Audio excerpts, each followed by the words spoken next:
어제 이어서 오늘 이렇게 두 번째 복음 집회를 하는데 이 자리에 참여하지 못하지만 또 각 가정에서 335 유튜브를 통해서 이 말씀을 시청하시는 여러분들 주님의 이름으로 환영하고 또 축복합니다. 또 여기 이 자리에 오신 분들은 더 복이 있는 분들이시고요. 여기 주님이 오늘 함께 하시면서 여러분들에게 말씀해 주실 것입니다. 여러분 믿으시게 되기를 바랍니다. 오늘은 여러분에게 인생에 대한 말씀을 좀 드리려고 합니다. 인생이 무엇이냐?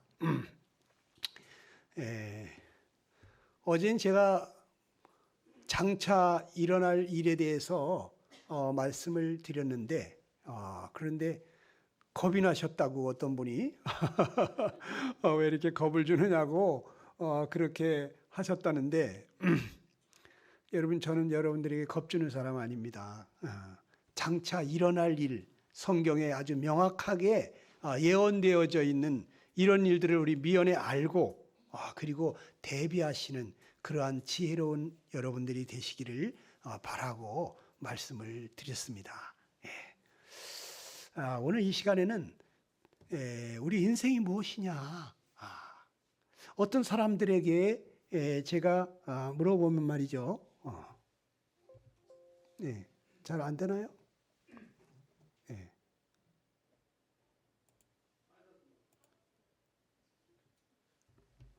이거는 빠지지 않았고요. 네, 이렇게 나오는 게 맞습니까? 맞아요?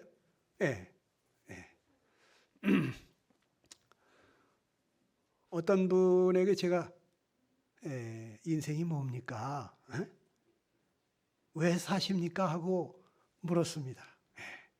여러분들은 왜 사십니까? 인생 어떻게 살아야 될까? 어떤 사람은 말합니다. 태어났으니까 살지. 살아있으니까 살지. 왜 사는지도 모르고 그렇게 그냥 태어났으니까, 살아있으니까, 죽지 않았으니까 그렇게 살고 있다고 하는 이런 참 너무나 무책임한 만물의 영장이라고 하는 우리가 이렇게 살다가 가도 되겠는지 여러분 한번 깊이 생각해 보시기 바랍니다. 인생은 일생이라고 그러잖아요. 일생. 한 번밖에 없는 생애란 말이에요. 한 번 가면 다시 회복할 수가 없어요. 내가 이제 잘못 살았구나. 다시 한번 기회를 주면 내가 좋겠는데 여러분 다시 돌아올 수 없습니다. 한 번 가면 다시 못 와요. 정말 여러분 소중한 생애를 후회함이 없이 마칠 수 있게 되기를 간절히 바랍니다. 이 어린 아기가 엄마 뱃속에서 10달 동안 있다가 이 세상에 태어나잖아요. 그 아이는 왜 엄마 뱃속에서 10달 동안 있는지 아십니까? 이 세상에 태어나기 위해서, 이 세상에 태어나서 살기 위해서 엄마 뱃속에서 그렇게 성장하는 거예요. 10달 동안. 그런데 우리 이 지구 땅덩어리에 살고 있는 우리들에게 너는 그러면 왜 이 세상에 사느냐? 그렇게 묻는다면 저는 이렇게 말하고 싶어요. 저 세상에서 영원히 살기 위해서, 저 세상에 가서 살기 위해서 우리가 지금 여기에 살고 있다고. 그래서 성경은 여러분들 거듭나야 한다. 다시 태어나야 된다. 이 세상에서 한 번 태어난 것으로 끝이 아니다. 다시 태어나게 될 때, 하나님의 자녀로 거듭나게 될 때 여러분들 하늘나라 영원한 나라가 있다고 하는 것입니다. 저희들은 그러한 은혜를 받았기 때문에 여러분들에게도 이 은혜 나눠주고 싶어서 오늘 이렇게 특별한 집회를 하고 있는데요. 근데 우리 중에는 벌써 구원을 받고 새 생명으로 거듭나야 났어야 할 그러한 사람들이 아직도 거듭나지 못한 채 살고 있는 분들이 계십니다. 교회 나오신 지 벌써 몇 년이 되었고, 어떤 사람은 모태교인이라 엄마 아빠 뱃속에서부터 교회를 나왔어요. 지금 수십 년째 교회를 다니는 그러한 학생들도 있고, 또 수십 년 교회 생활을 하신 분도 있는데, 그런데 왜 아직까지 거듭나지 못한 채 있을까? 제가 한번 생각을 해봤습니다. 그런데 어떤 사람은 이런 생각을 하고 있더라고요. 이 거듭났다는 사람들의 삶이 나와 별로 다른 것이 없는 것 같아서, 그래서 난 그렇게 그냥 거듭나야 되겠다는 그런 간절한 마음이 없다는 거예요. 여러분, 여러분들이 본 사람들이 다가 아닙니다. 귀중품일수록 모조품이 많다고 그랬죠? 값싼 것은 모조품이 있을까요? 없을까요? 없습니다. 아이 100원짜리 누가 모조품을 만들겠어요? 제가 홍콩에 가가지고 롤렉스 시계를 말이죠, 단돈 2만 원에 살 뻔했어요. 제가 아주 똑같이 만들었어요. 그 수백만 원짜리. 그런데 그것이 모조품이라는 걸 알았어요. 가짜요. 근데 아주 진품처럼 똑같이 만들었어. 아마 제가 차고 다니면 저기 목사님은 저기 진짜 차고 다닐 거야 이렇게 생각할지도 모르겠어요. 근데 그 2만 원짜리 제가 살 뻔했다니까요. 그런데 이 교회 안에도 말이죠, 이 기독교 안에도 정말 값진 거, 귀한 진리가 가득하기 때문에 여기도 가짜가 많이 있습니다. 교회 안에까지 가짜 목사도 있고 가짜 장로, 가짜 집사, 이단들도 많이 있고요. 여기 가짜들이 많이 들어와 있어요. 그러니까 그런 사람들을 보면 에이, 예수 믿는 사람들이 뭐 저래? 난 저런 사람들 보면 믿고 싶지 않아. 이런 마음이 저절로 들 겁니다. 그리고 여러분만 손해보는 거예요. 마귀는 그러한 가짜들을 이 교회 안에 많이 심어놨어요. 그런 사람들을 보고 실망해가지고, 그래서 여러분들 믿기를 포기하도록 그 영원한 지옥으로 끌고 가려고 하는 마귀의 속임수인데, 여러분 거기 넘어가시면 안 되겠습니다. 여러분 정말 제대로 구원을 받고 하나님과 함께 동행하는 삶을 살게 되면요, 너무 행복해집니다. 제가 예수님 믿고 20년 동안 오로지 전도하는 일만 해봤거든요. 직장도 안 가지고. 그런데 그때 제가 20년 동안 스트레스가 뭔 줄 모르고 살아봤어요. 사람들이 어떻게 해? 아니 예수님 믿었다고 스트레스를 몰라? 스트레스가 안 와? 이렇게 말하는데요, 여러분 스트레스를 모를 정도로 그렇게 평안하고 즐겁고 행복하게 살 수 있어요. 하나님이 여러분 마음에 오셔서 여러분 마음을 다스리게 되면요, 하나님이 다스리는 나라는 무슨 나라야? 천국이죠. 하늘나라만 하나님이 다스리는 것이 아니라 우리 마음을 하나님이 다스리도록 해드리면 우리 마음에 천국이 이루어져요. 우리 마음에 놀라운 평화, 세상이 줄 수 없는 그러한 평화와 기쁨과 이 행복이 넘치는 거예요. 제가 그런 것을 경험해 봤어요. 여러분 이러한 행복을 여러분들이 누릴 수 있게 되기를 간절히 축원합니다. 또 어떤 사람이 이런 사람이 있어. 예수님 믿으면 내가 하고 싶은 것을 자유롭게 하지 못할 것 같아서, 뭔가 제약받는 것이 많을 것 같아서, 그래서 차차 믿겠다, 나중에 믿겠다. 그런데요 여러분 예수님 믿으면요 참 자유함이 있습니다. 여러분들은 자기가 하고 싶은 것이 무엇이길래 뭘 그렇게 해보고 싶어서 예수님 믿으면 못할까 봐, 제약을 받을까 봐 겁내십니까? 여러분이 원하는 거, 하고 싶은 거, 그거 다 하면은 정말 행복할까요? 세상에서 누릴 거 다 누려보고 돈, 권세, 명예 뭐 남부럽지 않게 그렇게 누려본 왕이 있었는데 그 왕도 하는 말이 다 헛되고 헛되고 헛되다. 자기가 살아보니까 이 마음의 심령의 낙을 누리는 것보다 더 나은 것이 없더라. 그것도 이거 내가 보니까 하나님께서 주시더라. 하나님만이 여러분의 마음에 참된 만족을 주실 수가 있는 분이에요. 사람이 이 몸뚱아리는 음식이나 이런 것을 먹음으로써 이렇게 충족이 되겠지만 말이죠. 여러분 맛있는 거 먹었다 그래서 이 마음도 부를까요? 배가 부르지 혀가 즐겁지. 그러나 우리 마음까지 꼭 그렇지는 않아요. 어떤 사람은 아주 맛있는 것을 먹으면서도 한숨을 푹푹 쉬는 분도 있어요. 우리의 영혼을, 우리의 심령을 만족시켜 주실 수 있는 분은 하나님밖에 없다는 거예요. 제가 그것을 온몸으로 경험한 사람이에요.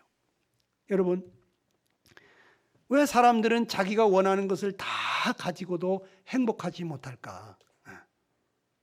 결혼할 때 정말 사랑하는 사람 만나서 이 사람하고 살면 너무너무 행복할 것 같아가지고 말이죠. 그 행복한 결혼식 동네 사람 다 불러놓고 했는데 얼마 있다 보니까 이혼을 하더라고. 이혼하려고 결혼한 사람이 있을까요? 없습니다. 행복하게 살 줄 알았는데 그렇게 마음같이 되지 않는 거예요.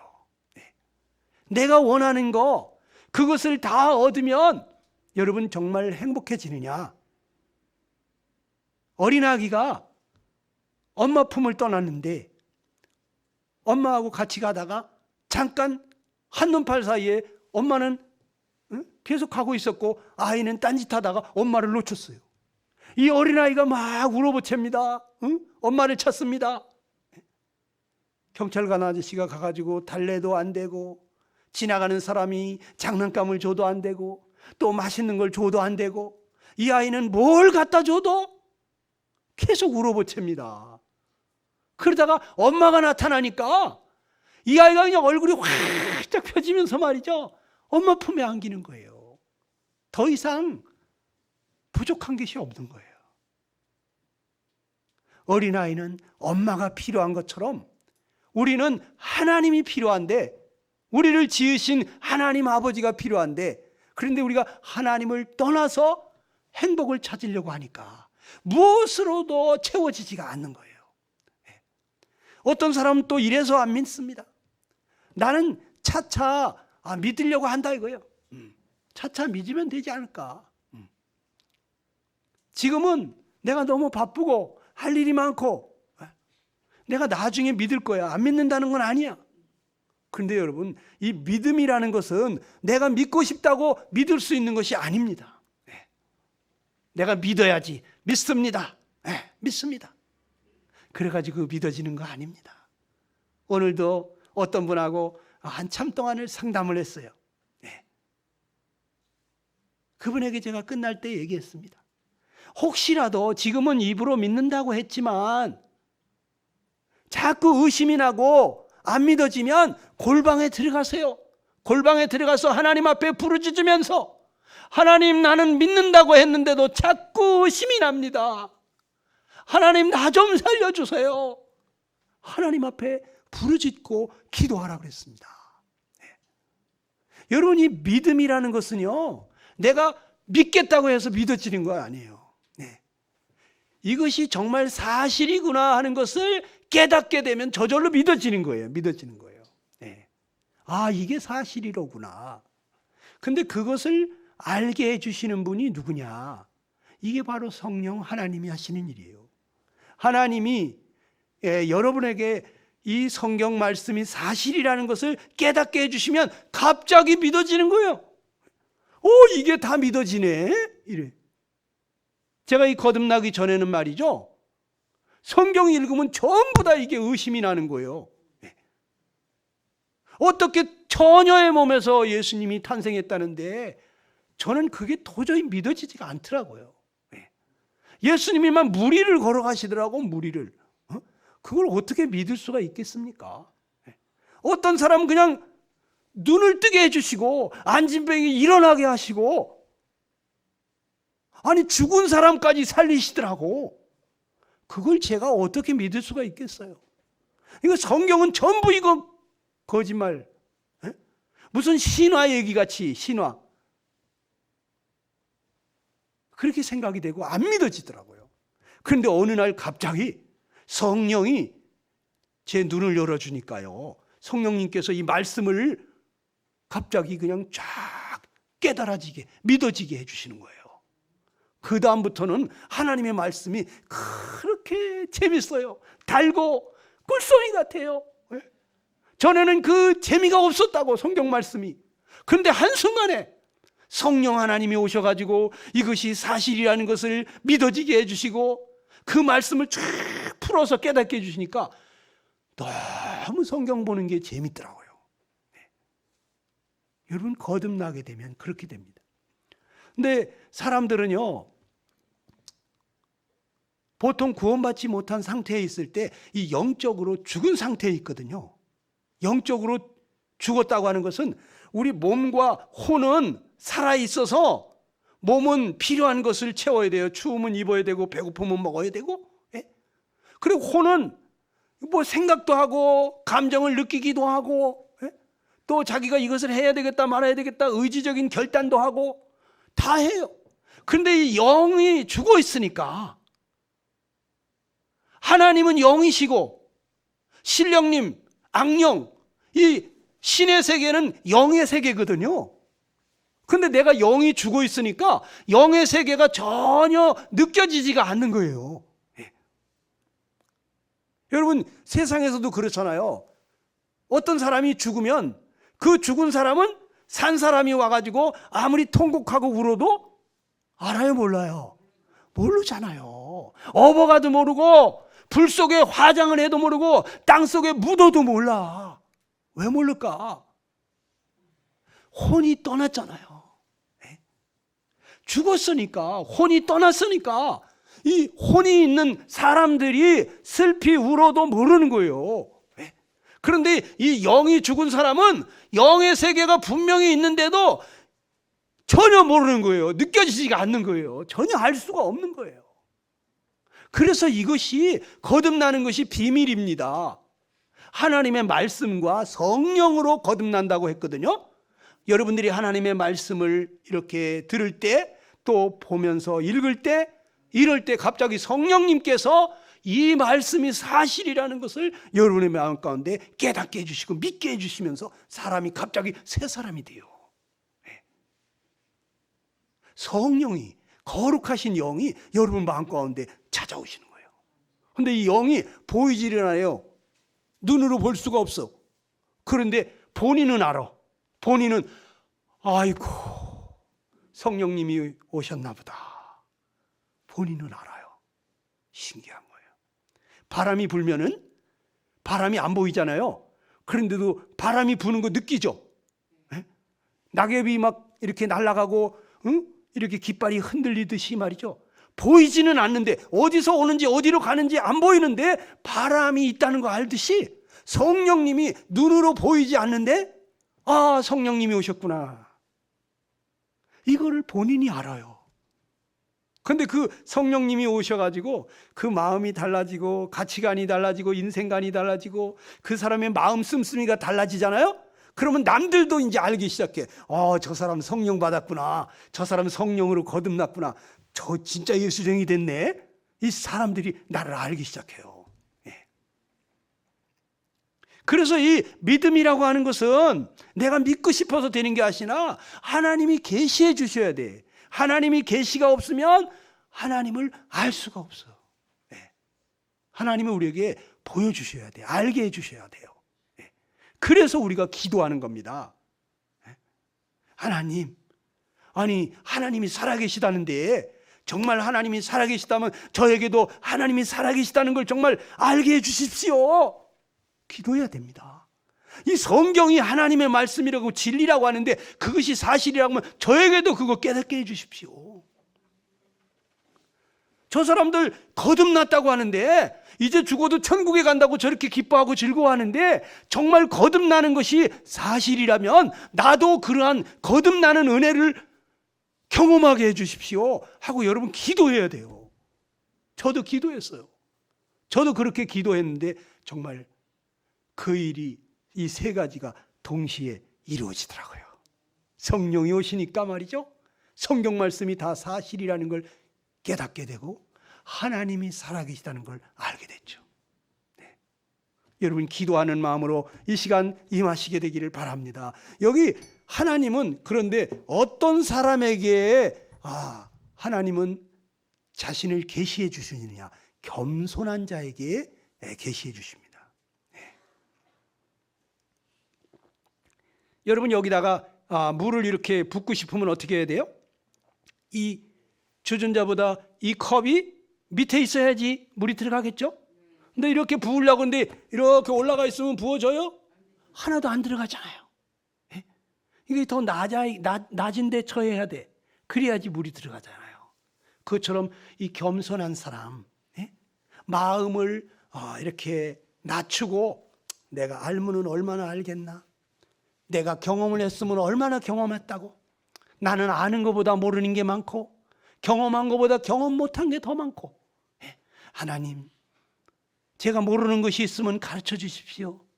여러분들이 이러한 겸손한 마음으로 열린 마음으로 말씀을 들을 때 하나님께서 그 마음 가운데 계시해 주시는 거예요. 오늘도 바로 그러한 일이 여러분들에게 일어날 수 있어요. 그래서 여러분이 구원받으려면요 기도해야 됩니다. 기도. 야고보 4장 2절에 뭐라 그랬습니까? 우리 한번 같이 읽어볼까요? 시작.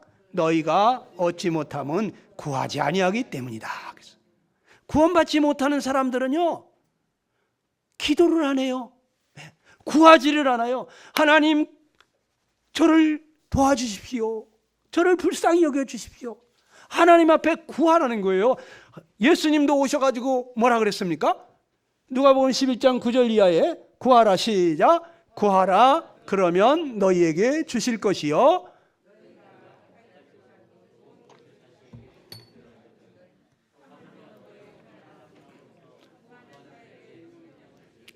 구하라는 거예요. 구하라 그러면 너희에게 주실 것이다. 누가 세상에 이런 말을 합니까? 부처님은 그런 말 했어요? 공자님은 그런 말 했어요? 구하라 나한테 구하라 내가 구하는 이마다 얻게 해주겠다? 이런 말 했을까요? 안 했을까요? 안 했어요. 부처님 한 번도 그런 얘기 한 적 없어요. 공자님도 그런 얘기 한 적 없어요. 아무도 이런 얘기 못해. 왜? 이거는 전지전능하신 하나님만이 하실 수 있는 말이에요. 구하라. 그러면 너희에게 주실 것이다. 너희 악한 아비들도 자식에게 좋은 걸 줄 줄 알거든. 하물며 너희 그 하늘 아버지께서 구하는 자에게 성령을 주시지 않겠느냐 그랬어요. 저도 성령님 보내달라고 간절히 기도했습니다. 여러분들도 성령님 제발 오셔서 나를 다스려 주세요. 나를 구해 주세요. 여러분 성령님 주시기를 위해서 여러분 간절히 기도해야 됩니다.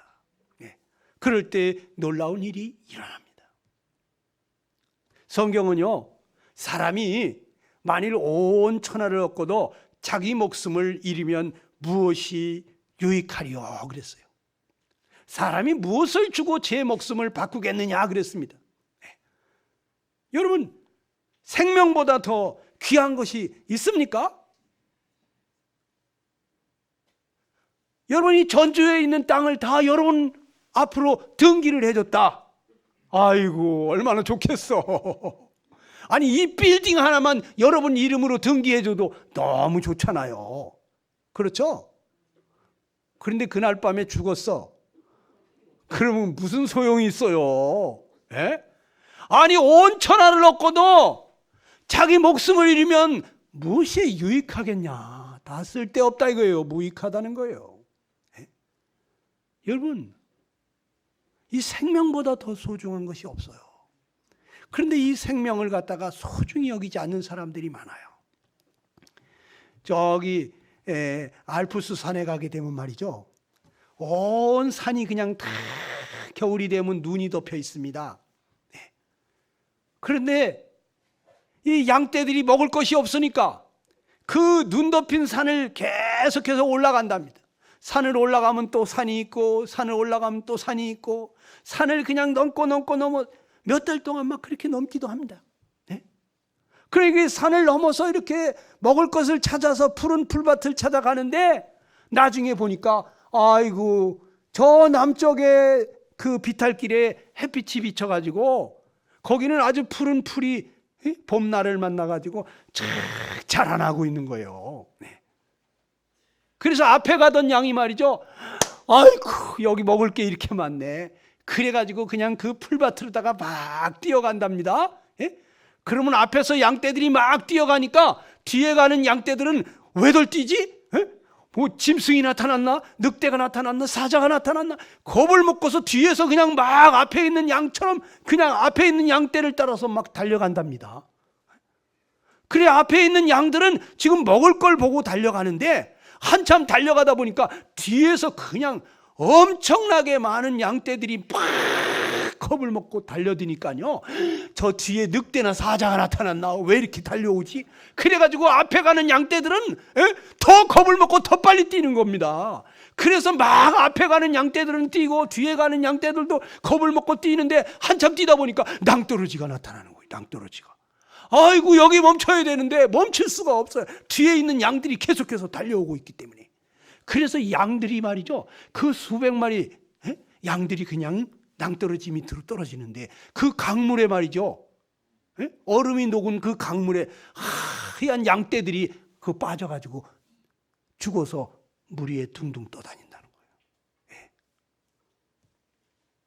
그런데 여러분 중에 혹시 그런 사람이 있는지 모르겠어요. 이 양들이 왜 뛰는지도 모르고 그냥 앞에 있는 양들이 뛰니까 덩달아 뛰는 거예요, 그냥.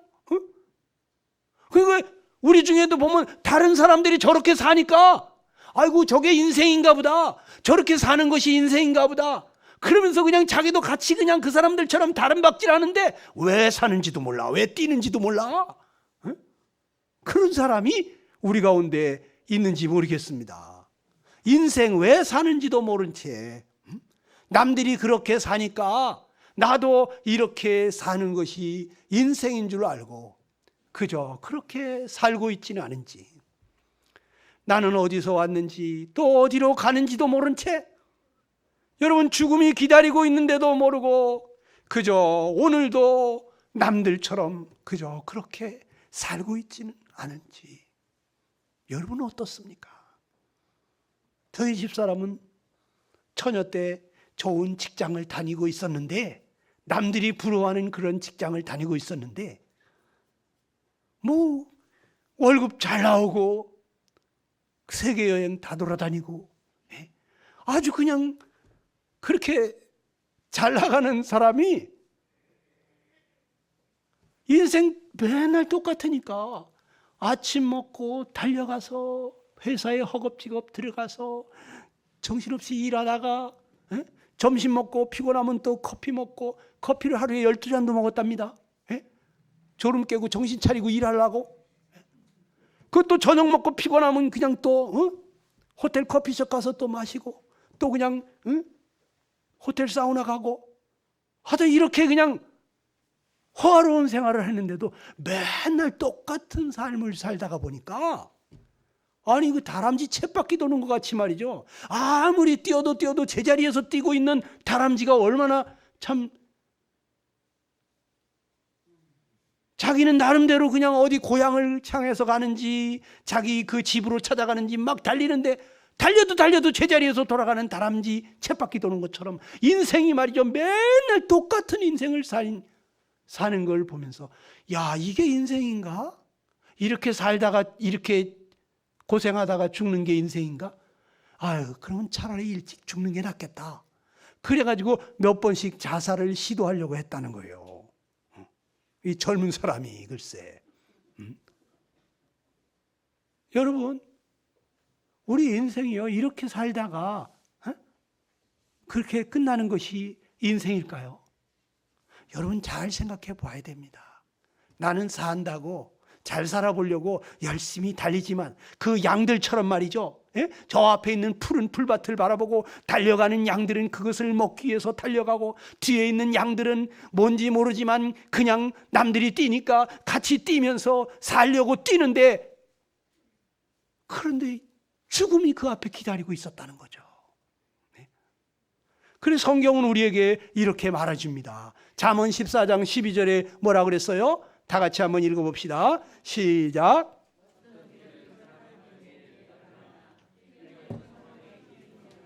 그랬어요.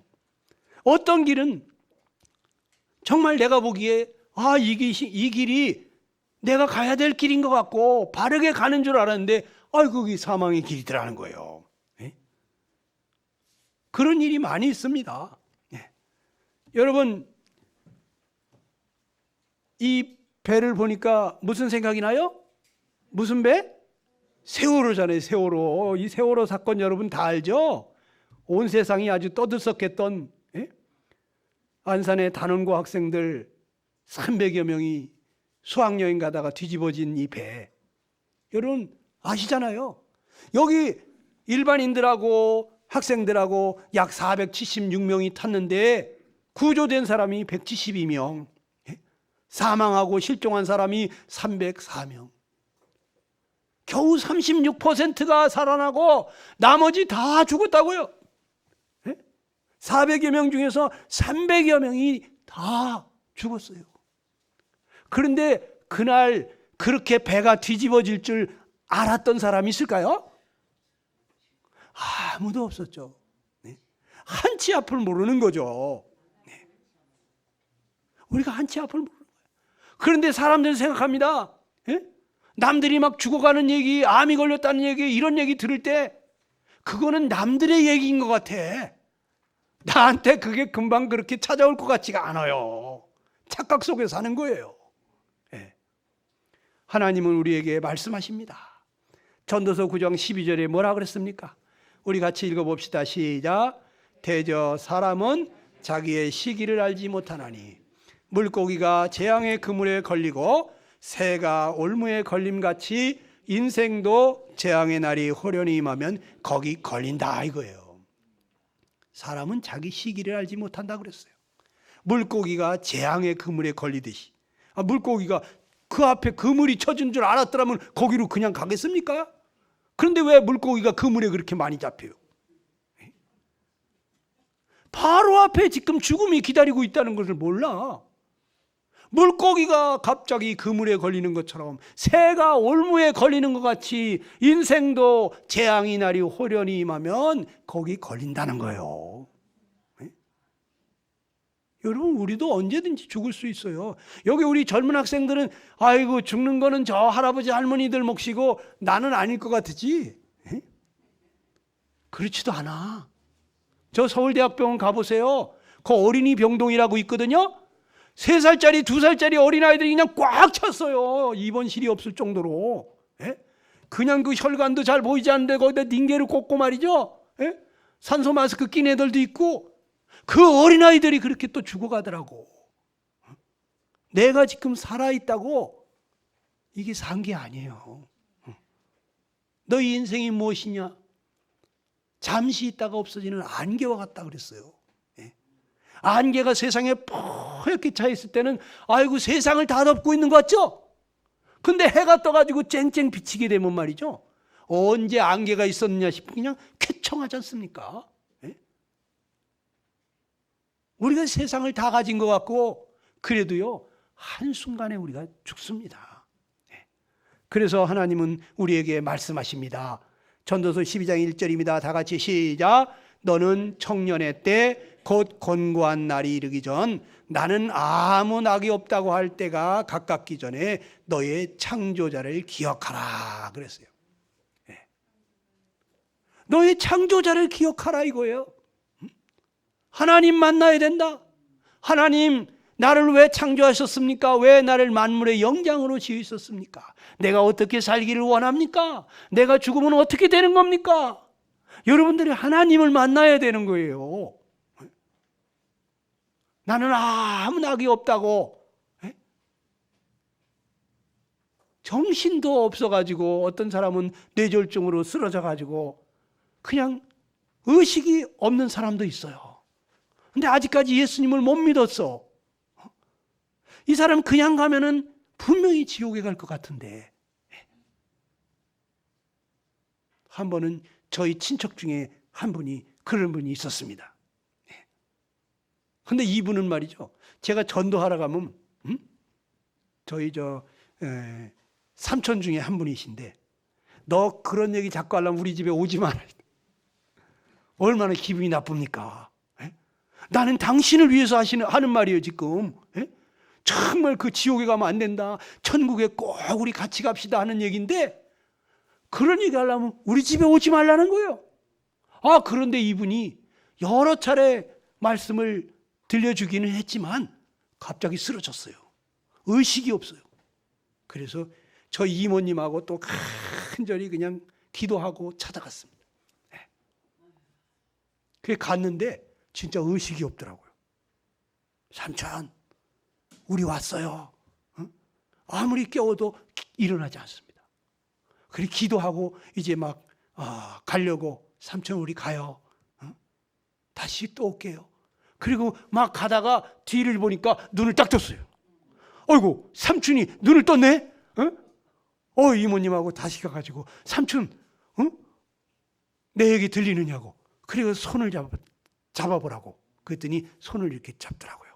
그래서 삼촌, 평소에 우리가 얘기했었잖아. 사람이 죽으면 끝나는 게 아니다. 죽은 후에 심판이 있다.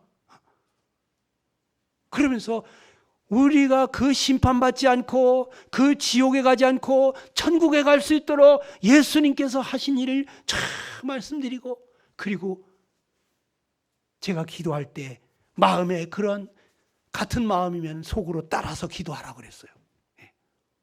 그런데요, 삼촌이 그날 예수님을 영접하는 기도를 하시더라고요. 그래 아주 평안하게 세상을 떠나셨는데, 저는 천국에서 다시 만날 줄 믿습니다.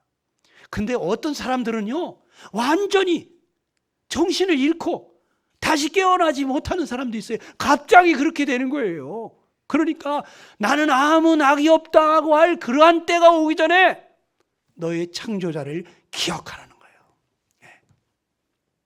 어떤 사람들은 또 그 창조자가 어디 있어? 뭐 하나님이 계시면 나한테 이렇게 어려운데 도와주지도 않고, 하나님 무슨 뭐 사랑이 많다더니 내가 이렇게 어려운데 도와주지도 않고 말이야. 하나님이 어디 있어? 이렇게 하나님을 향해서 원망하고 삿대질하는 사람이 있어요. 이 사람은 왜 그럴까요?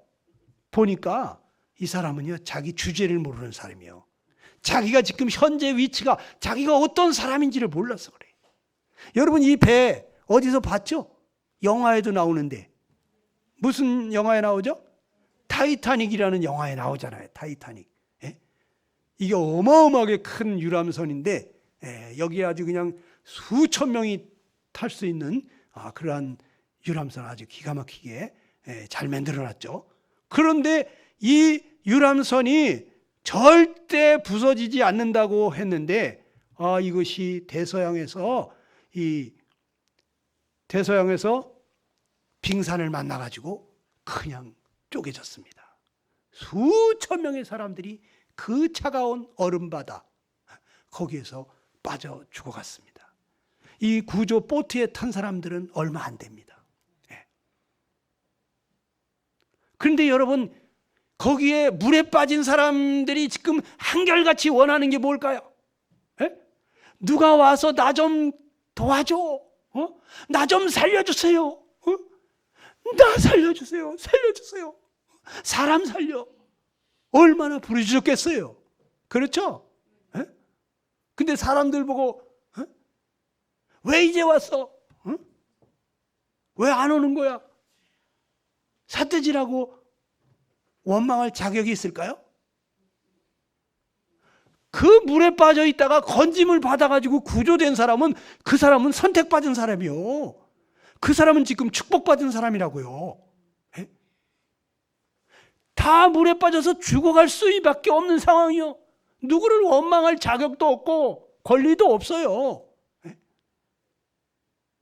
그런데 우리 모든 사람들이 지금 그러한 상황에 있다는 걸 여러분들 알으셔야 됩니다. 이 사람들은 물에 빠져서 죽어가고 있지만 사람들은 다 죄에 빠져가지고 죄 때문에 죽어가고 있는 거예요, 지금. 죄가 없다면 여러분 죽지를 않아요. 성경에 보면 죄값이 사망이라 그랬어요. 죄 때문에 죽는 거예요. 예? 여러분 죄 없는 사람은 여기 안 죽습니다. 예? 그런데 우리는 죄 때문에 지금 죽어가고 있는데 지금 아직 안 죽었다고 자기가 산 줄 아는데 그렇지 않아요.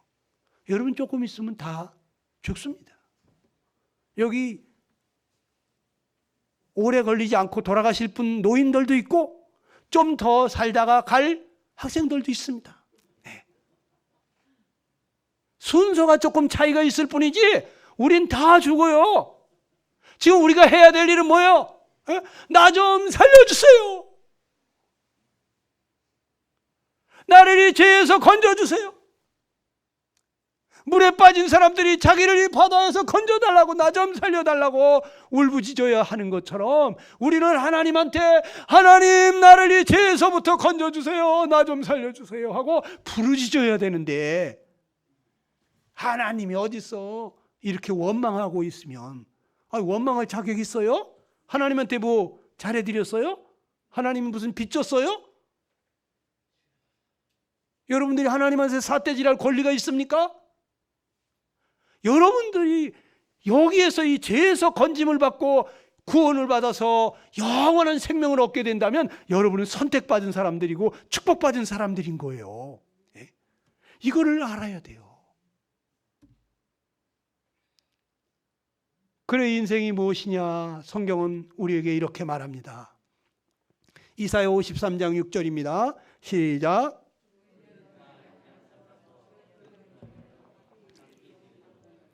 우리는 지금 다 잃어버려진 상태에 있다는 거예요. 잃어버려진 상태. 양이 그릇 행하여 각기 제 길로 간 것처럼 목자의 음성을 따라가지 않고 자기가 원하는 대로 자기가 좋아 보이는 풀 찾아가다가 목자를 잃어버린 것처럼, 목자하고 떨어진 것처럼, 길을 잃어버린 것처럼 우리는 지금 하나님의 음성을 듣지 않고 우리는 하나님을 떠나서 내 맘대로 내 길로 가다가 지금 잃어버려져 있는 상태라는 거예요. 목자가 이 양을 찾으면은 이 양은 정말 안심할 수가 있죠. 안전하죠. 그런데 목자가 이 양을 찾으려고 부르는데 이 양이 지금 자기 살려달라고 울부짖어야지. 그래야지 저기 양이 있구나 더 빨리 찾지 않습니까? 그런데 자기가 지금 죽는 줄을 모르고 있으면 한순간에 늑대나 사자밥이 되는 거예요. 우리는 언제 죽을지 모르는 이러한 죽음의 두려움 가운데서 살아가고 있는 거예요 지금. 여러분 죽음을 다 두려워하고 있잖아요. 암 걸리면 왜 가슴이 털컥 내려앉습니까? 나 이제 죽었구나, 죽게 됐구나, 가슴이 덜컹하는 거예요. 여러분 사람은 다 죽음을 두려워하는 거예요. 이 길 잃어버린 양이 목자를 만나야 되는 것처럼 우리는 지금 하나님을 만나야 되는 그러한 사람들인 것입니다. 그래서 성경에 보게 되면 우리는 인생이 가출한 탕자와 같다 그래요. 어떤 아들이, 두 아들 중에 둘째 아들이 아버지한테 아버지 나에게 줄 유산이 있으면 미리 주십시오. 해가지고 그 유산을 가지고 멀리 가가지고 아버지가 간섭할 수 없는 멀리 가가지고 거기서 허랑방탕하고 다 먹고 마시고 쓰고 그렇게 즐기다가 완전히 탕진을 했어요. 그래가지고 어디 가서 먹고 살까? 그 돼지 치는 그 일을 하면서 돼지 먹는 그러한 쥐엄 열매 같은 거라도 먹어보려고 했는데 그것도 주지를 않으니까 아이고 나 이렇게다가 여기서 굶주려 죽겠구나. 그래가지고 이 탕자가 아버지 집으로 돌아오는데 아버지는 기다리고 있는 거예요.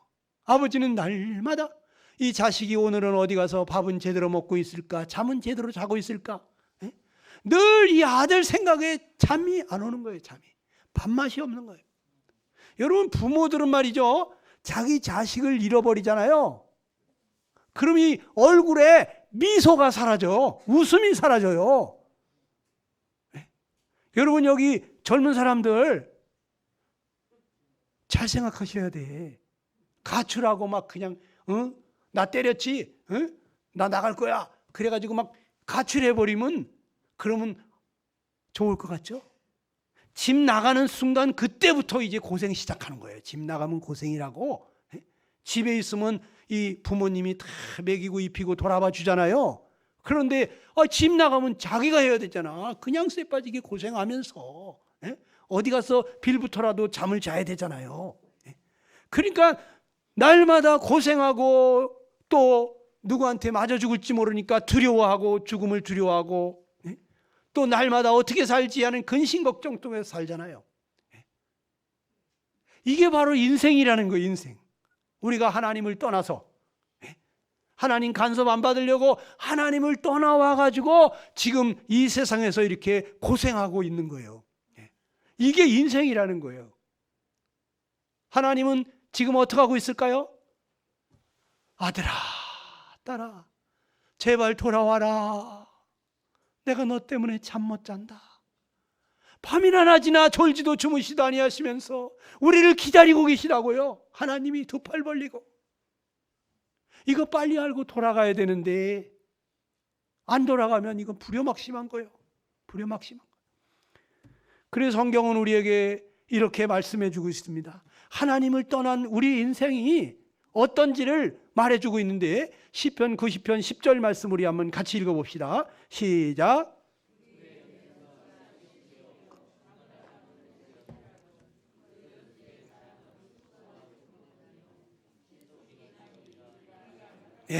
우리의 연수가 70이요 강건하면 80이라고 그랬어요. 인생 70 넘기신 분들은요 살 만큼 사는 거예요 사실은. 그런데 80을 넘기신 분은 강건한 거예요. 아주 강건한 거예요. 보너스 인생 사시는 거예요. 그런데 뭐라 그랬냐면 그 연수의 자랑은 수고와 슬픔뿐이요 그랬어요. 지나온 세월을 뭐 자랑할 거 있나 보니까 고생한 것만 생각나. 정말 수고와 슬픔 이것이 바로 내 인생이더라고. 저희 할머니한테 제가 한 번은 물었어요. 80이 넘었을 때 할머니 인생 돌아보니까 즐겁고 행복한 일 많으셨습니까? 그랬더니 예끼는 고생뿐이다 그러더라고. 고생뿐이다. 그러면서 그냥 일찍이 할아버지가 저 북해도 탄광 가서 돌아가시고 그 30대에 과부가 되셔가지고 외아들을 키우시면서 안 해본 장사 안 해본 고생이 없이 그냥 해오면서 살았던 80평생을 뒤돌아보니까 뭔 자랑할 게 있냐, 뭘 즐겁고 행복한 일이 있냐. 고생 나처럼 고생한 사람 없다. 근데 할머니 인생을 보니까 진짜 고생 많으셨더라고. 근데 여기 계신 분들 지금 대부분 연세 들으신 분들은 그런 생각이 날 거예요. 아유 고생 나만큼 고생한 사람이 있을까 이런 생각하시는 분 있잖아요. 여러분 뒤돌아보세요. 정말 얼마나 고생이 많습니까 우리가. 인생은 수고와 슬픔뿐인데 신속히 간다는 거예요. 그것도 신속히. 벌써 아이고 내 나이가 벌써 이렇게 됐어. 그 어느 날 이렇게 효도 관광을 가는데 할머니들이 이렇게 제가 문을 놓고 하면서 아이고 여기 식사하러 나오셔야죠. 노크레 때 아무 소리가 없어. 왜 다들 주무시나? 문을 삐끗 열고 보니까 아이고 대여섯 명 노인들이 말이죠. 다 7, 80대 노인들인데 모여 앉아가지고 거울을 보면서 서로 열심히 화장을 하고 계신 거야. 그래서 아이고 지금 몇 살이신데 이렇게 화장들을 하십니까? 그랬더니 몸은 늙어도 마음은 젊어 이러시더라고. 그래서 마음은 몇 살인데 마음이야 이팔 청춘이지 이래요. 예? 아니 마음은 젊더라는 거야. 맞습니까? 그래서 제가 그때 탁 생각이 나는 게 그렇구나. 몸은 늙으니까 몸은 죽어서 무덤 속에 들어가야 되겠지만 이 마음은 젊으니까 마음은 늙지 않으니까 무덤 속에 있지 않겠구나. 마음은 땅 속에 있지 않겠구나. 그러면 그 마음은 어디로 갈까? 여러분 하나님께로 올라간다는 거예요. 하나님께로 가가지고 내가 인생 어떻게 살았는지에 대한 심판을 받는다는 거예요. 성경은.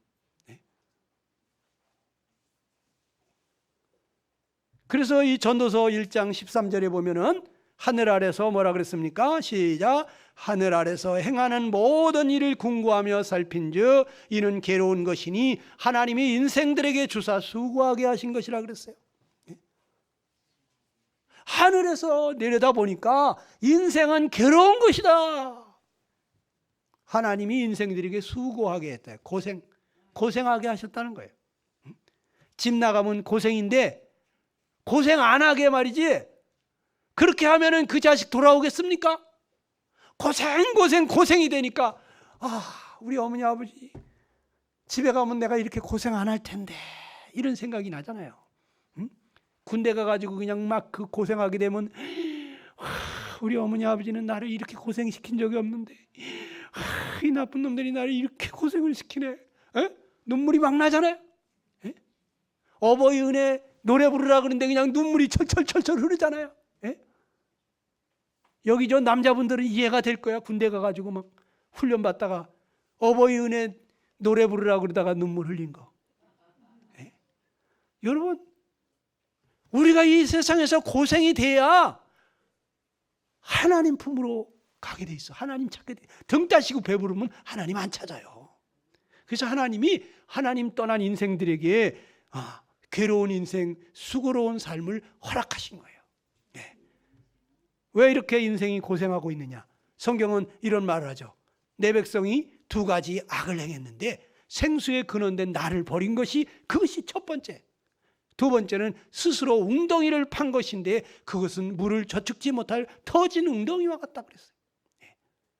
여러분 우리 생명의 근원이 하나님이신데 하나님 떠났기 때문에 이렇게 고생하는 거예요. 마치 물고기가 물에서 살아야 되는데 물을 떠나면 고생 시작이잖아요. 고생 시작. 우리 하나님 떠나서 고생하는 거야. 그러면 빨리 돌아가야 되는데 돌아가지를 않고 그러면 자기 힘으로다가 살아보겠다고 또 열심히 애를 쓰는 사람들이 있어요.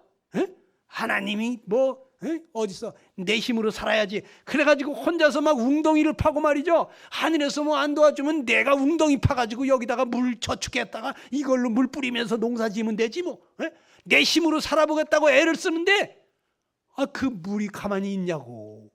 터진 웅덩이라는 거지. 이거 물 하늘에서 비를 안 내려주는데 그 웅덩이가 얼마나 가겠습니까? 밑 빠진 독이라는 거예요. 밑 빠진 독. 물을 채워도 이만큼 채웠으면은 이제 가득 찼을 텐데 하고 들여다보면 물이 없네. 왜? 아니 밑 빠진 독이야. 글쎄. 물이 그냥 쫙 빠져나갔잖아요. 그래서 우리 인생은 말이죠. 자기가 열심히 노력하고 이렇게 하면은 정말 행복할 줄 알았는데 그래도 뭔가 부족함을 느끼는 거예요. 허전함을 느끼는 거예요. 만족이 없는 거예요. 그래서 어느 미국의 아주 유명한 재벌한테 회장님한테 기자가 물었대잖아요. 회장님 이렇게 부자가 되셨으니까 이제는 부족함이 없으시겠습니다. 만족하시죠? 그랬더니 이 회장님이 조금만 더 벌면 될 것 같다고 그랬더래요. 그래서 몇 년 있다가 또 그 회장님을 만나서 회장님 이제는 부러울 게 없죠? 이제는 만족하시죠? 그랬더니 조금만 더 벌면 될 것 같다 그래요. 조금만. 그 조금이 언제까지인데? 죽을 때까지 그 욕심 채울 수가 없어요. 바다는 메울 수 있어도 이 인간의 욕심은 메워지지가 않는 거예요. 그래서 인간은 늘 부족함을 느끼기 때문에 감사가 없고 늘 마음에 불평이 있고 원망이 있고 행복하지 않은 거예요. 여러분, 하나님은 우리 인생을 창조하신 창조주이십니다. 우리는 피조물이에요. 하나님이 없으면 우리는 이 세상에 존재할 수가 없어. 어머니가 나를 낳아주셨지만 어머니가 나를 만드신 분은 아니라는 거예요. 성경은 어머니 뱃속에서 우리 오장육부를 다 조성해 주신 분이 하나님이라고 써 있어요. 하나님이 오죽하면은 저기 저 어린아이가 딱 태어났는데 엉덩이 시퍼런 멍이 들어있는 걸 보면서 할머니들이 뭐라 그럽니까? 야, 엄마 고생 그만 시키고 빨리 나가라 이놈아 하고서 삼신 할머니가 그냥 엉덩이를 딱 때려가지고 그래서 엉덩이가 시퍼렇게 멍들었다고 하더라고. 사람들이 알기는 뭘 조금 아는데 삼신 할머니가 누군가 생각해 보니까 아이고 이게 성부 하나님, 성자 하나님, 성령 하나님, 이 삼위일체 하나님, 세 하나님이시더라고 글쎄. 그러니까 하나님이 인간을 어머니 뱃속에서 눈도 만들고 코도 만들고 간도 만들고 심장도 만들고 여기 다 만들어가지고 이게 밀어내신 거예요, 세상으로. 하나님이 없으면 내가 이게 존재할 수가 없어요. 그런데 여러분 하나님께 감사해 봤습니까? 그리고 이 세상에 딱 태어나니까 맨 처음에 해야 되는 게 뭐예요? 숨을 쉬어야 살지, 숨을. 그런데 이렇게 하면 그냥 숨이 공기가 들어가. 이 코끝에까지 공기를 배달해 주시는 분이 계서 문을 다 닫아도 바늘구멍으로 황소바람이 들어와요. 그래가지고 우리가 숨쉬고 살도록 해놨어요. 그리고 우리가 먹을 거 마실 거 이 세상 만물을 다 만들어 놓으셨어. 그런데 이거 하나님이 우리에게 은혜로 주시는 거예요. 거저 주시는 거예요. 그런데 우리는 하나님께 감사할 줄도 몰라. 하나님께 영광을 돌릴 줄도 몰라. 그냥 저절로 있는 줄 알아요. 저절로. 저도 어렸을 때는 저절로 있는 줄 알았다니까. 우리 아버지 어머니가 농사 지으니까 그러니까 저기 이 텃밭에도 가보면 말이죠. 참외도 있고 저기 토마토도 있고 오이도 있고 다 있었거든요. 그걸 따다 먹었단 말이지. 우리 아버지 농사 져가지고 먹는 줄 알았지 나는. 그런데 나이가 들어서 보니까 아니 이거는 우리 아버지 재주가 아니더라고. 어떻게 여기 똑같은 땅바닥에서 똑같은 비를 똑같은 물을 먹고 똑같은 햇빛을 받았는데 어떤 거는 노란 참외가 되고 어떤 건 빨간 토마토가 되고 어떤 파란 오이가 되냐 이거요. 우리 아버지가 그렇게 할 수가 있어? 모양이 다르고 색깔이 다르고 맛이 다르게 그렇게 만들 수가 있냐고. 우리 아버지가 한 건 땅에다가 씨 하나 뿌린 거밖에 없더라고. 그러니까 아이고 하나님이 다 이렇게 자라게 하시고 열매 맺게 하셔가지고 우리가 먹고 사는 거구나. 이걸 나중에 깨달았다니까요. 나중에. 여러분 하나님 없이는 우리는 살 수가 없어요. 그러면 하나님께서 왜 우리에게 이 하나님 떠난 인생들에게 고생을 하도록 허락하시느냐. 하나님의 본심이 뭐냐. 여기 에레미야 3장 33절을 읽어보시기 바랍니다. 하나님의 본심 시작.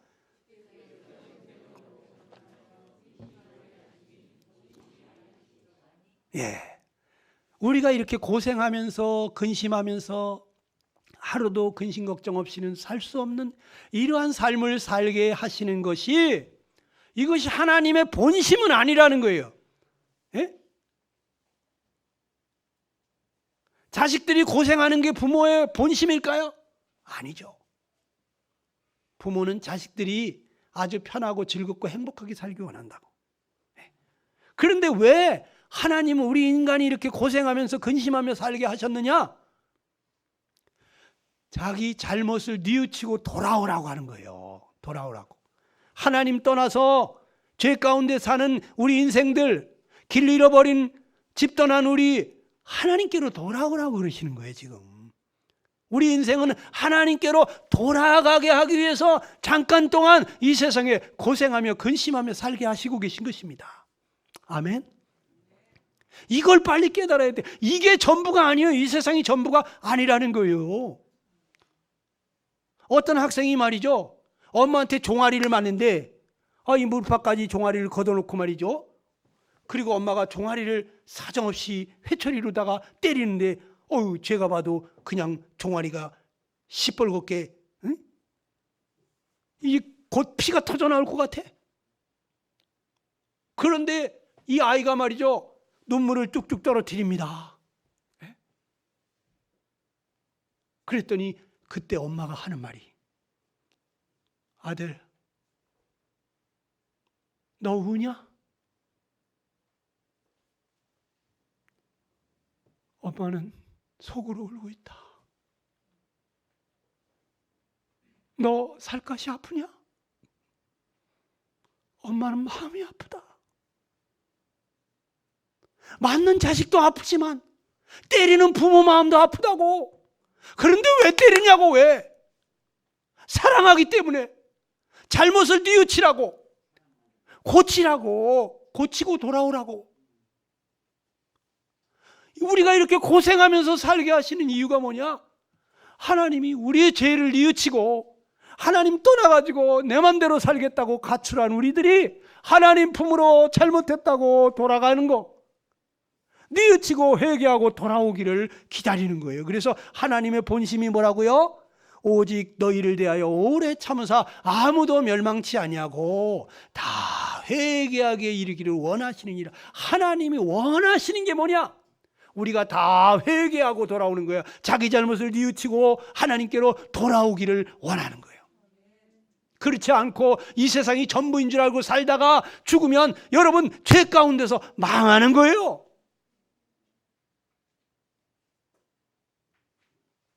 그런데 여러분, 누가 회개할 것 같습니까? 어떤 사람이 자기 죄를 깨닫고 회개하고 돌아갈 것 같습니까? 예수님이 이런 말을 합니다. 예수님께서 대답하여 가라사대 건강한 자에게는 의원이 쓸데가 없고 병든 자에게라야 쓸데 있나니 내가 의인을 부르러 온 것이 아니라 죄인을 불러 회개시키러 왔다, 이런 말을 해요. 자, 이게 무슨 얘기예요? 예수님께서 이 땅에 오신 이유가 죄인들을 회개시키러 왔다, 하나님께로 돌아오도록, 자기 죄를 뉘우치고 돌아오도록 회개시키러 왔다는 거예요. 그러면서 이런 말을 한 거예요. 건강한 자에게는 의원이 쓸데없다, 병든 자에게라 쓸데있다 그래요. 비유에 말씀하시는 거죠. 여러분, 누가 고침을 받을 것 같습니까? 세상에서 병든 사람들 중에 누가 고침을 받을 것 같습니까? 병든 줄을 아는 사람이 고침을 받는 거예요. 자기가 죽을 병이 들었는데도 자기가 병든 줄 모르는 사람은 병원에 가요, 안 가요? 의사 바지꼬랭이 붙잡고 살려달라고 해요, 안 해요? 안 하죠. 나 밥도 잘 먹고 소화도 잘 시키고 잠도 잘 자는 것 같은데 왜 나를 가지고 뭘 진찰을 해보라 그래? 걱정 없어. 이런 사람은, 그런 사람은 병원에 안 갑니다. 못 고쳐요. 그 사람은 갑자기 죽어요. 자기가 병든 줄 아는 사람은 아이고, 의사 선생님 나 이상해요, 큰 병 들은 것 같아요, MRI 좀 찍어봅시다, 내시경 좀 해봅시다. 그래, 자기가 병든 줄 아는 사람이 의사를 찾아가서 고침을 받는다는 거예요. 맞습니까? 그러면 누가 구원을 받을까? 누가 회개하고 돌아올까요? 누구? 죄인인 줄 아는 사람. 내가 망하게 됐구나, 내가 정말 이대로 살다가 나는 영원히 멸망할 수밖에 없겠구나, 나는 정말 이제 불행한 인생을 살 수밖에 없다는 거, 이 죄 때문에 내가 망하게 됐다고 하는 것을, 이것을 아는 사람은 어떻게 해요? 하나님 나 좀 살려주세요. 저도 그랬다니까. 하나님 나 좀 살려주세요. 하나님 나 좀 불쌍히 여겨주세요 하고 하나님 앞에 부르짖은 거예요. 하나님은 우리를 어떠한 자로 보시는 줄 아세요? 우리는 별로 죄가 없다고 생각하는데 하나님이 하늘에서 인생을 굽어 살펴서 지각이 있어 하나님을 찾는 자 있는가 보려 하시니까 다 치우쳤으며 함께 더러운 자가 되고 선을 행하는 자가 없으니 하나도 없다, 이랬어요. 선을 행하는 사람이 하나도 없다고 그랬어요. 우리가 볼 때는 그래도 선한 사람이 좀 있는 것 같지 않습니까? 그런데 하나님은 거룩하신 분이란 말이에요. 그 거룩하신 분이 볼 때 우리 인생 중에 하나님의 그 거룩의 수준에 이를 수 있는 사람이 한 사람도 없더란 거예요. 우리가 정말 어떤 사람이 물에 빠져가지고 죽어가고 있잖아요. 그러면 그 사람 구해주면 어때요? 사람들이 아이고 저 사람 훌륭한 사람이라고 모범 시민상을 줘야 된다 그러고 말이죠. 선행상을 줘야 된다고 난리 났잖아요. 그런데 그게 그렇게 선한 일인가? 만약에 그 사람을 구해주지 않고 그냥 지나가면 뭐라 그럴 것 같아요? 야, 이 나쁜 놈아! 사람이 죽어가는데 그냥 지나가, 이 나쁜 놈아! 그러면서 막 소리 지르고 욕할 거 아닙니까?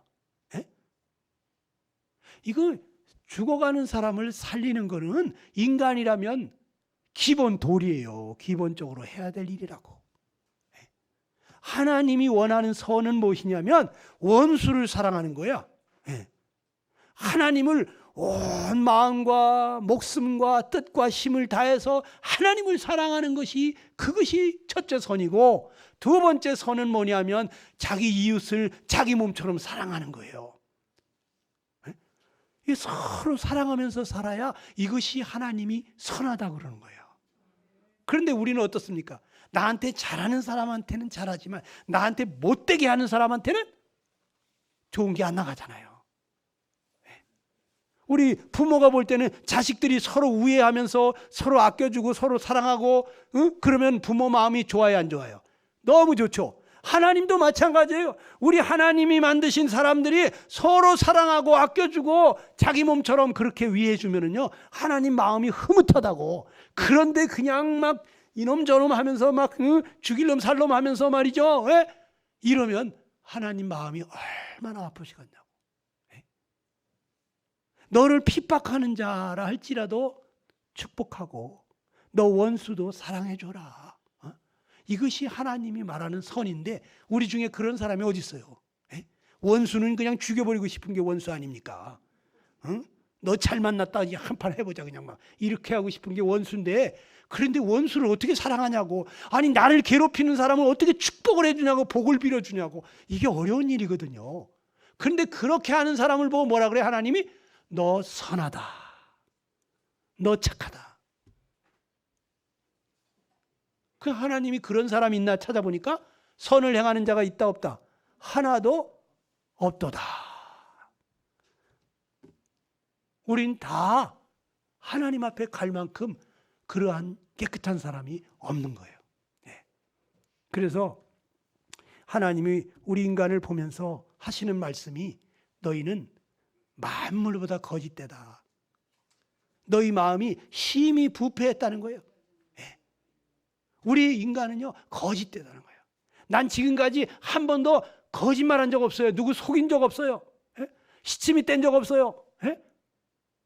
그런 사람 손 들어봐요. 여기 그런 사람 있나? 못 떨잖아. 내가 불리해지면 나도 모르게 거짓말이 튀어나오잖아요. 그리고 우리 어떻습니까? 이 심령이 아주 부패했다는 거예요. 우리 속이 썩었다는 거예요. 그러면서 예수님이 하시는 말씀이 우리 마음속에서 온갖 썩은 것이 나오는데 뭐가 나온다? 속에서 뭐가 나와요? 시작. 속에서 곧 사람의 마음에서 나오는 것은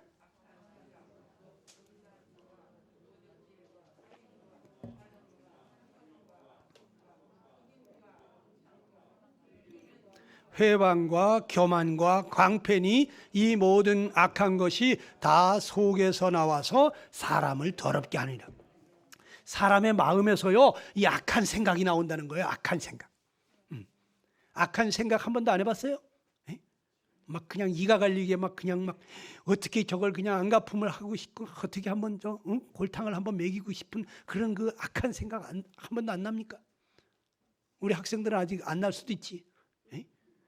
그런데 막 어떤 사람은 막 토막을 내 죽여버리고 싶을 정도로 그냥 막 오죽 심하면 막 그냥 갈아 마신다는 소리가 나오고 있어요.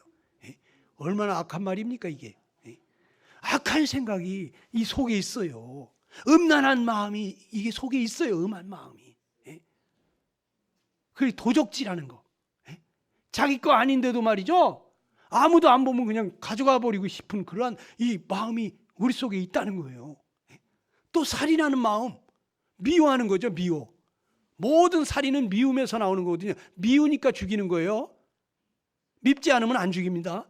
그런데 하나님은 내 마음속에 누구 미워하잖아요. 그러면 너 살인했다 그래요. 근데 한 번 미워한 게 아니라 그 사람 그냥 하루에도 몇 번씩 그냥 미워. 근데 한 달이 지났는데도 아직도 미워. 1년이 지났는데도 그 인간 생각만 하면 미워. 그러면 1년 동안, 어떤 사람은 10년이 지났는데 아직도 그 인간 생각하면 미워 죽겠어. 10년 동안을 살인을 했으니 얼마나 많이 했습니까?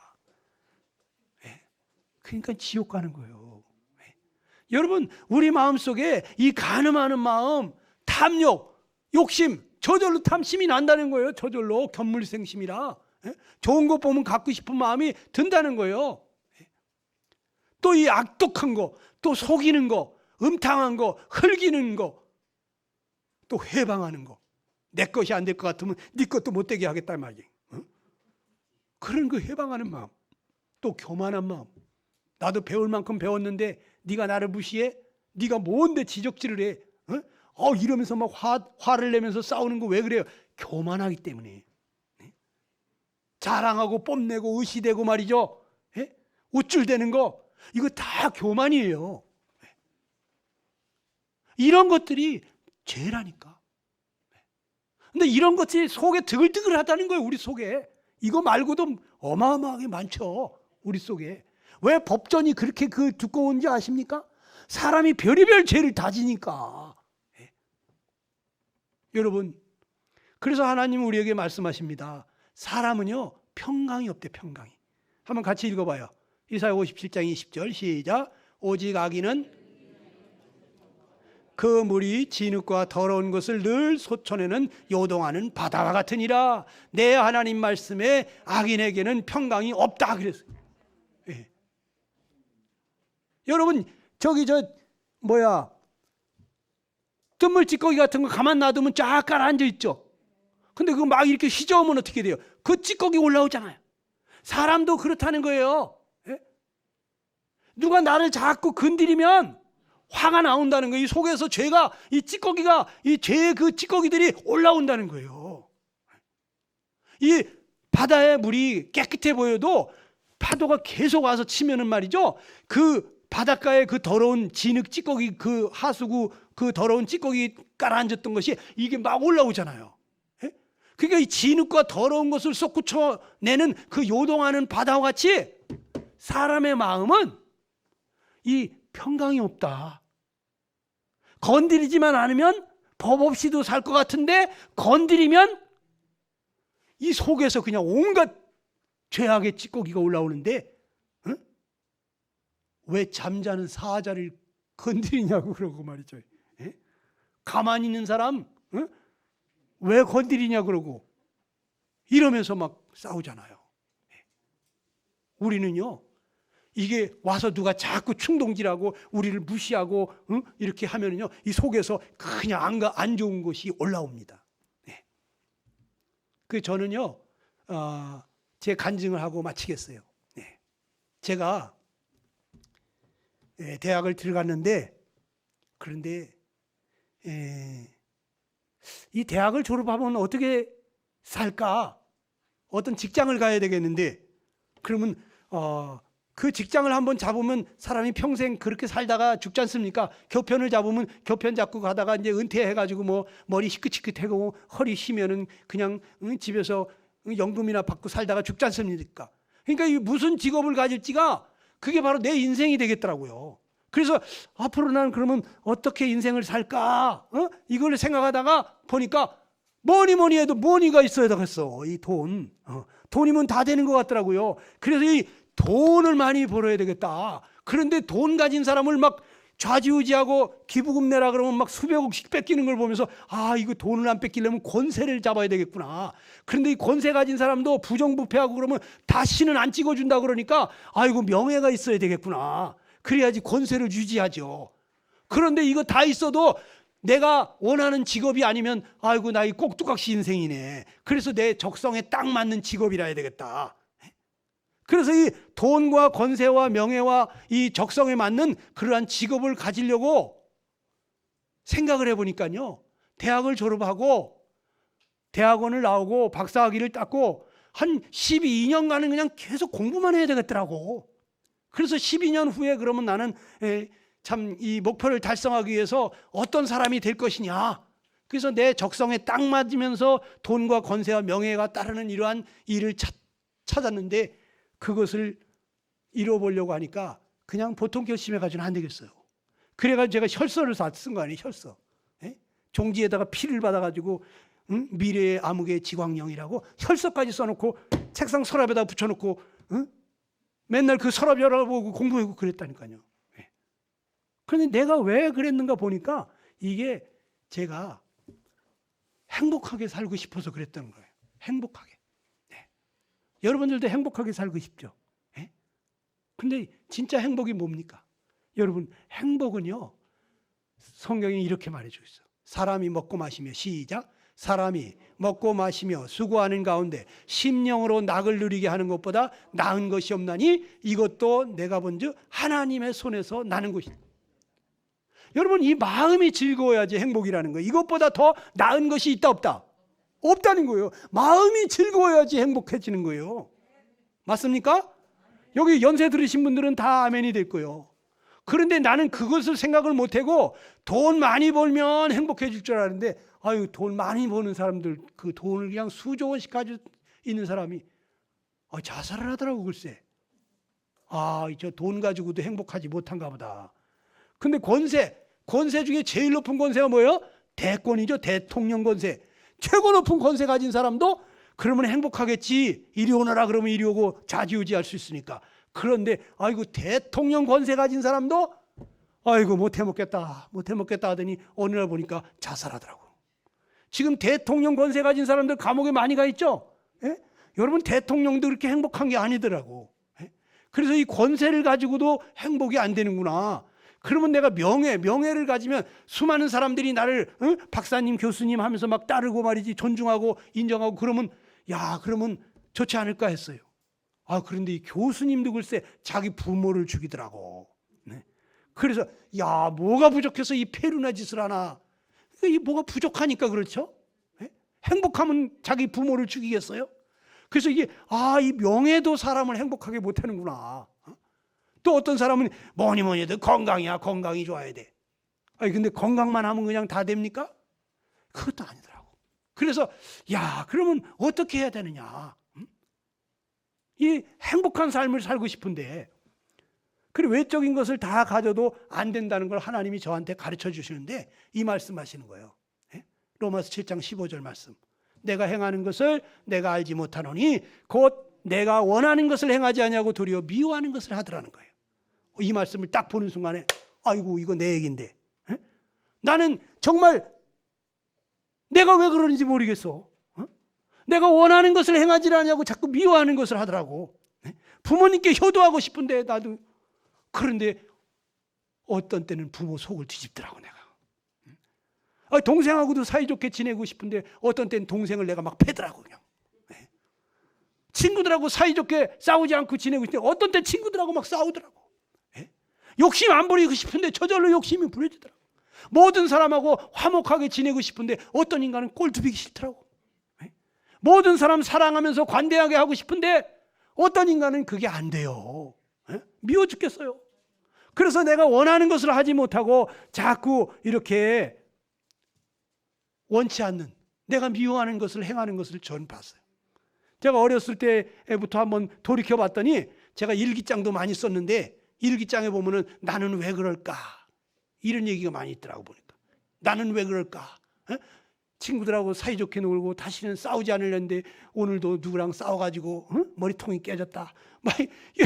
그냥 나는 왜 그럴까. 다시는 안 그러려는데 난 진짜 정직하게 거짓말 안 하려는데 왜 나도 모르게 거짓말이 튀어나오는지 몰라. 그래가지고 일기장에 반성 많이 했어요. 여러분, 일과표 작성해 봤습니까? 일과표 작성해 저기 방학 때 되면은 몇 시에 일어나가지고 뭐 하고 뭐 이렇게 방학 숙제 먼저 하고 그 다음에 놀고 이렇게 있지 않습니까? 얼마나 규모 있게 지내려고 그런 거예요? 그런데 저도 그렇단 말이죠.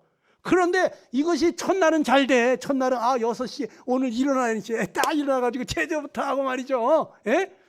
그래서 방학 숙제부터 하고 그 다음에 놀잖아요. 그런데 이틀째 가면은 조금만 더 자지, 응? 조금만 더 자고 싶어지는 거예요. 그리고 3일째 지나가니까 있죠. 3일째는 일과표는 벽에만 붙어 있어. 일과표하고 나하고 상관이 없어. 나는 내 멋대로 놀고 있어요. 여러분 안 그래요? 예? 나만 그래? 예? 그래서 내가 이거 왜 그러지? 나는 왜 이럴까? 원하는 것을 하지 못하더라고. 그리고 또 반성문도 많이 써봤죠. 예. 또 결심도 해봤죠. 결심. 예? 잘해보려고 다시는 그러지 말아야 되겠다. 근데 결심도 결심한다고 되질 않더라고. 예. 여러분 결심한 대로 그대로 잘 됩니까? 그래서 이게 왜 안 되는지 보니까 하나님이 어느 날 저한테 가르쳐 주셨어요. 로마서 7장 19절 이하입니다. 시작.